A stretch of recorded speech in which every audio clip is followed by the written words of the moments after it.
Ok, il y a quelques jours, j'ai reçu le message d'un abonné sur Instagram et il me demandait si je pouvais faire des tutos sur Arduino. L'idée me paraissait plutôt cool. Du coup, je vous ai posé la question. Vous étiez plutôt chaud. Vous étiez 32, mais 32 vachement chaud. Faire un tuto c'est cool, mais moi je veux que ce tuto puisse s'adresser à tout le monde. Et quand je dis tout le monde, je parle même aux personnes qui n'ont jamais touché à de l'électronique. Alors si tu es très jeune ou très vieux et que tu te dis que ça te paraît vachement compliqué parce que c'est super technique, tu es au bon endroit. Du coup, madame, monsieur, petits et grands, bienvenue dans Sigarduino. J'ai fait un tour sur YouTube pour voir ce qui se faisait en Arduino. Et il y a plein de projets. Alors j'en ai déjà fait en perso, mais aussi en vidéo, que ça soit le slider ou l'ordinateur de bord de ma fusée. Mais il va falloir que vous compreniez un petit truc. Quand on veut apprendre l'Arduino, il y a en réalité deux grandes parties à comprendre. D'un côté, on va avoir l'électronique, qui est phénoménale, avec tout un tas de concepts, de docs et de composantes à comprendre. Et de l'autre, on va avoir l'informatique et le développement, qui est phénoménal, avec tout un tas de concepts, de docs et de composantes à comprendre. Bref, vous êtes dans la merde. Y'a quoi qui va?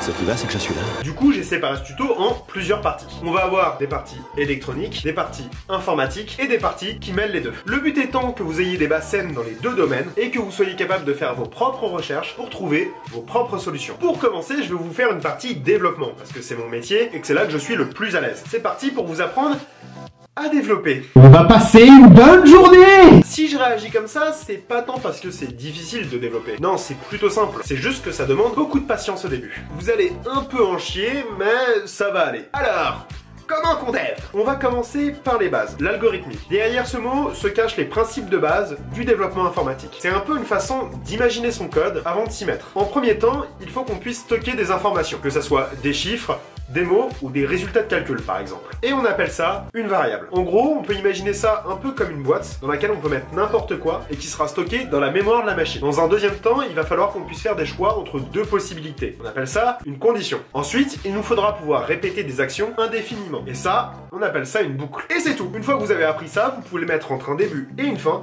et vous pouvez programmer tout ce que vous voulez. Vous comprenez pas?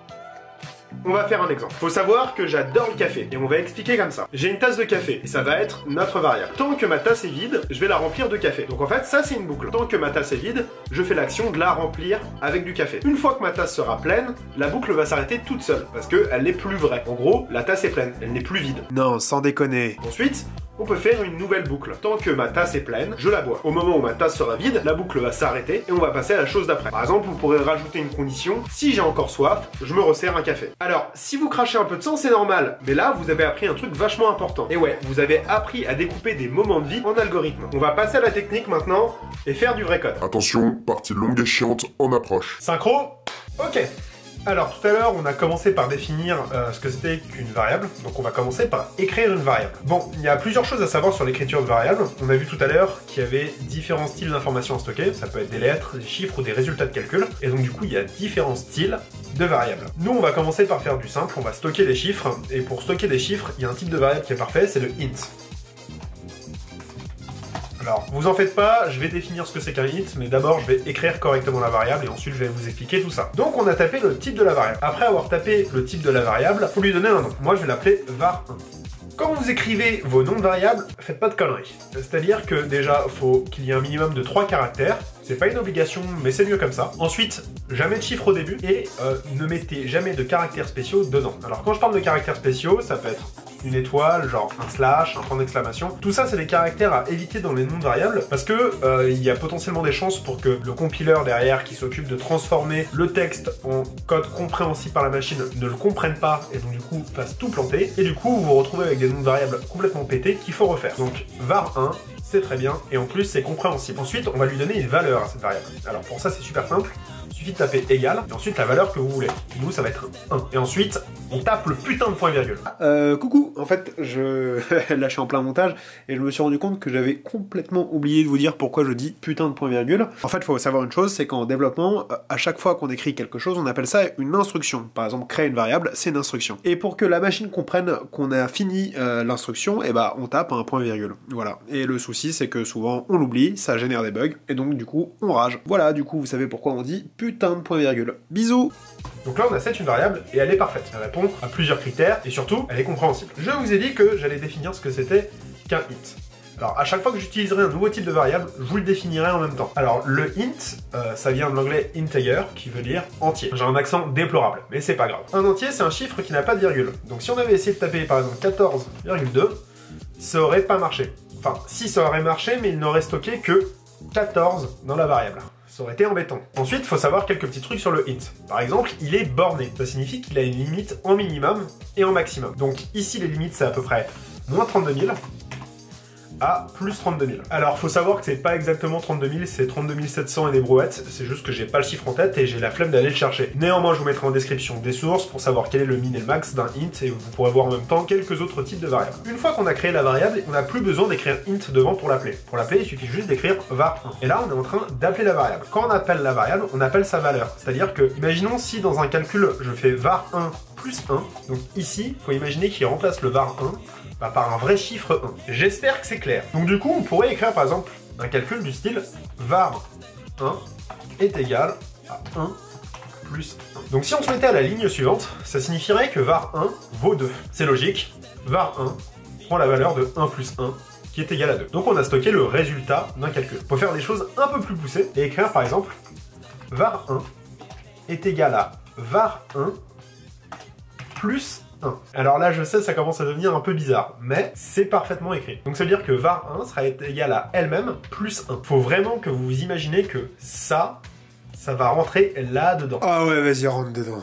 Dans ce sens-là. Du coup, si on se mettait ici, comme var1 vaut 1 à ce moment-là, 1 plus 1, var1 serait égal à 2 à ce niveau-là. Vous en pouvez plus? Alors, on continue! On a vu les variables, maintenant on va parler des boucles. Les boucles, ça s'écrit différemment. Déjà, il y a différents styles de boucles. Il y a le while et le for. Il y a aussi le do while, mais c'est de la merde. C'est pas vraiment de la merde, c'est juste qu'on l'utilise dans des cas très précis et que on va pas le voir tout de suite parce que moi déjà j'en utilise jamais et que bah les couilles. Mais de toute manière, pour le moment on va faire qu'un seul type de boucle, c'est le while. Alors si vous remarquez, depuis tout à l'heure, quand on tape des mots un peu particuliers, ils se colorisent par exemple les types de variables en bleu et les mots comme le while en vert.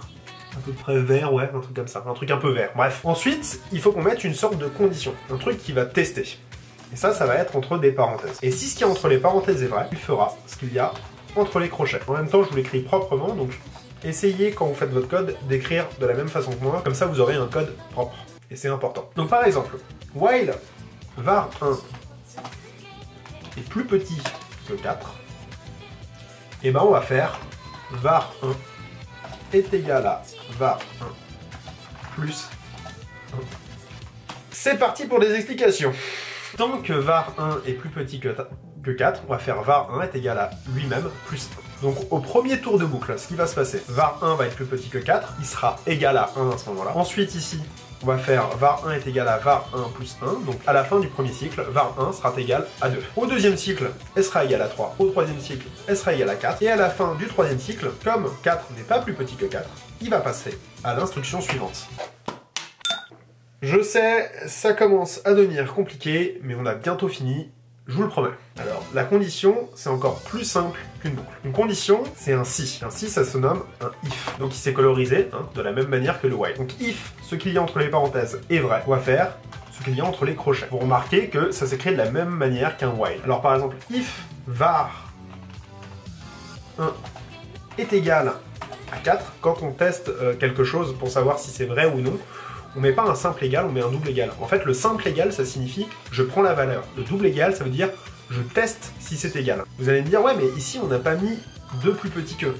Et c'est normal, en fait. Ah bon? Pour le plus petit, on a juste à taper une seule fois, ou même le plus grand, on a juste à taper une seule fois. Par contre, pour le égal, on doit taper 2 fois. De toute façon, les égalités, on les reverra dans le prochain épisode sur le développement. Sachez juste que si on teste la valeur, on mettra un double égal. If var1 est égal à 4, on pourrait écrire var1 prend la valeur de 10 000. 4 0, 10 000. 4 0. Au tout début, on set la variable à 1. Ensuite, on va lui faire prendre la valeur de 4. Et ensuite, si var1 est égal à 4, on va lui faire prendre la valeur de 10 000. Et voilà, vous savez développer. Je déconne, on va faire au moins un petit exemple. Ok.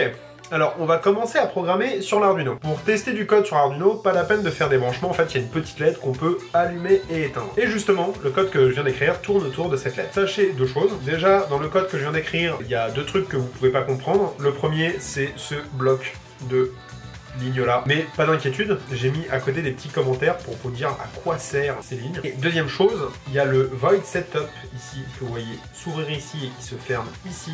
Et le Void Loop qui s'ouvre ici et qui se ferme ici. Alors on n'a pas vu à quoi il servait, mais on le verra aussi dans le prochain épisode.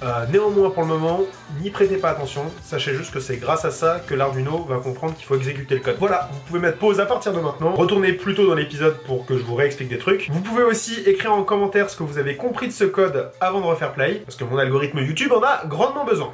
C'est parti! Bon, si vous en êtes là, ça veut dire que vous avez réussi à au moins un petit peu interpréter le code que vous avez sous les yeux. Alors moi je vais vous l'expliquer à ma manière, mais si vous aviez un truc assez proche ou le même résultat à la fin, c'est correct. On commence déjà par initialiser une variable var1 à 5. Donc c'est à dire que var1 est égal à 5. Ensuite on va faire, tant que var1 est plus grand que 0, on va faire un digital write LED built-in. Ah, je vous avais prévenu pour l'accent. À 1. En gros, ça signifie juste qu'on allume la LED de la carte Arduino. Ensuite, on fait un délai de 1000 millisecondes, donc un délai de 1 seconde. On éteint la LED et ensuite, on réattend 1 seconde. Après ça, on fait un var1 est égal à var1-1, donc ça signifie qu'on retire 1 à la variable var1. Si on réfléchit bien, comme var1 est égal à 5 au début et qu'à chaque tour de boucle, on lui retire 1, il va se passer 5 tours de boucle. 5 tours où la LED va s'allumer, attendre 1 seconde, s'éteindre, attendre 1 seconde. En gros, la LED va clignoter 5 fois. À chaque fois avec 1 seconde d'intervalle. Quand on sort de la boucle while, c'est ce qui s'est passé. Ensuite, on fait un if var1 est égal à 0, ce qui est le cas, puisque var1 est égal à 0 quand on sort de cette boucle. On fait var1 est égal à var1 plus 1. Alors, c'est assez tiré par les cheveux, mais c'est aussi fait exprès. C'est pour vous apprendre à lire du code. Donc, en gros, on met var1 à 1. On aurait pu très bien écrire ça.